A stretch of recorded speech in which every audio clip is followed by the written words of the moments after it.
warahmatullahi wabarakatuh. Halo teman-teman semua, salam sejahtera untuk kita semua. Perkenalkan, nama saya Wilda dari Prodi Pendidikan Guru Sekolah Dasar Fakultas Ilmu Pendidikan Universitas Negeri Makassar. Jadi, pada video ini saya akan menjelaskan kepada teman-teman sekalian mengenai public speaking. Yang pertama, teknik meningkatkan percaya diri pada saat public speaking. Sebagian orang menyatakan bahwa public speaking atau presentasi adalah hal yang paling menakutkan. Takut adalah salah satu ketakutan terbesar orang saat memberikan presentasi. Yang pertama itu takut salah bicara, takut menjelaskan, takut salah data. Tetapi bagaimanapun, satu-satunya orang yang tahu dan mengenai isi presentasi Anda secara detail adalah Anda sendiri. Rasa takut sering terjadi bukan karena kenyataan yang terjadi, tetapi karena bayangan di pikiran terhadap sesuatu yang akan terjadi. Kendalikan pikiran, maka ketakutan pun akan terkendalikan. Hal-hal yang perlu diketahui. Yang pertama itu, takut itu wajar. Takut itu tidak mungkin dihilangkan, tetapi bisa dikendalikan atau dikelola. Takut ada yang salah. Takut adalah proses belajar. Selanjutnya, state of mind atau kondisi dari pikiran dan perasaan. Di dalam pikiran kita ada saklar atau stimulus. Adapun prosedur teknik anchoring untuk meningkatkan public speaking kita. Adapun cara-cara untuk membuat anchor untuk diri kita sendiri untuk meningkatkan public speaking kita. Yang pertama, tentukan state of mind yang ingin dilakukan. Contohnya, perasaan bahagia, tenang, atau termotivasi. Yang kedua, tentukan stimulus yang hendak digunakan. Contohnya, jika saya menggenggam tangan saya, maka saya akan termotivasi.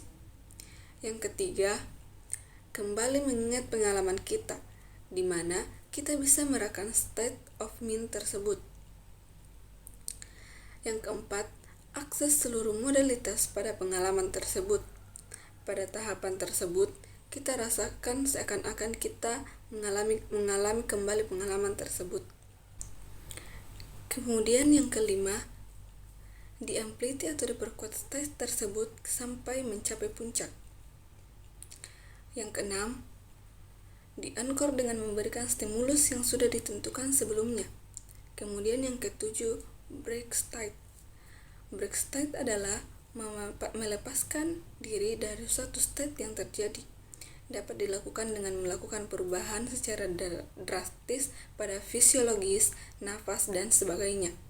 Contohnya, dengan menarik napas panjang atau berpindah posisi, misalnya jika sedang duduk langsung berdiri atau sebaliknya. Selanjutnya, cara berpikir dan bersikap seorang public speaking. Yang pertama, semangat. Semangat dalam memberi nilai tambah, semangat dalam belajar, dan semangat mengkomunikasikan pesan. Selanjutnya yang kedua, integritas dan disiplin. Berbicara sesuai apa yang dilakukan. Kemudian yang terakhir, memberikan arti positif dengan melihat sudut pandang yang baik. Itulah tadi materi tentang public speaking. Selanjutnya, pembelajaran bermakna yang saya dapatkan yaitu saya dapat mengetahui bahwasanya takut dalam public speaking tidak dapat dihilangkan, tetapi bisa dikendalikan. Karena takut adalah proses belajar. Selain itu, saya dapat mengetahui state of mind dalam public speaking, serta prosedur teknik anchoring dan cara membuat anchoring untuk diri sendiri. Selanjutnya, koleksi diri tentang kekurangan saya dalam belajar public speaking. Kekurangan saya dalam belajar public speaking yaitu saya belum bisa mengendalikan rasa takut saat berbicara di depan umum. Yang terakhir, usaha untuk menutupi rasa takut dalam berbicara di depan umum. Biasanya, rasa takut dimulai karena rasa malu dan kurang percaya diri. Maka, untuk menutupi rasa malu tersebut dengan cara lawan rasa malu itu dengan menganggap semua orang sama.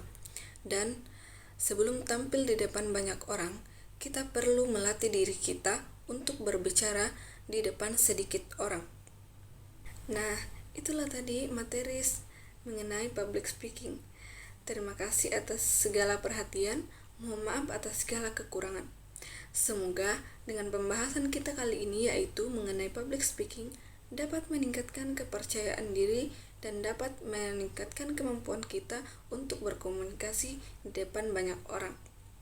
Oleh karena itu, kita sebagai generasi muda penerus bangsa, kita harus lebih banyak lagi meningkatkan cara belajar kita dan cara latihan kita.